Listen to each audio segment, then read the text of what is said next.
Hello বন্ধুরা, আজকে আমার বর বাজার থেকে কাঁঠাল নিয়ে আসলো। সানডে ছিল।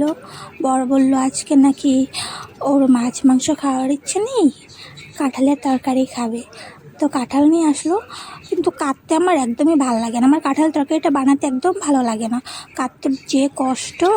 কিন্তু এখন কি করব, বর খাবে বলেছে, এখন তো বরকে খাওয়াতেই হবে। বর বলে না কথা।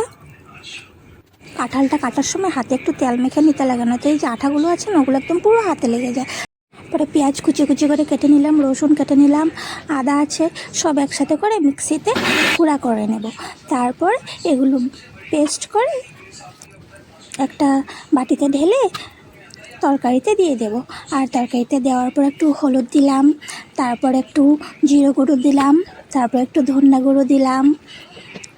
আমার রেডি হয়ে গেছে। এখন একটু নাড়াচাড়া করব। তারপরে নাড়াচাড়া হয়ে যাওয়ার পরে এখন আমি একটু মরিচের গুঁড়ো দিয়ে দিলাম।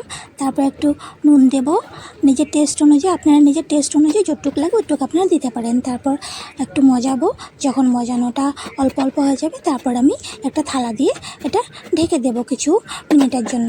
তারপরে যখন হয়ে যাবে, তারপর আমি এর মধ্যে দিয়ে দেবো একটু গরম মশলা আর একটু চিকেন মশলা দিয়ে একটু নাড়াচাড়া করে আমার কাঁঠালের সবজি রেডি।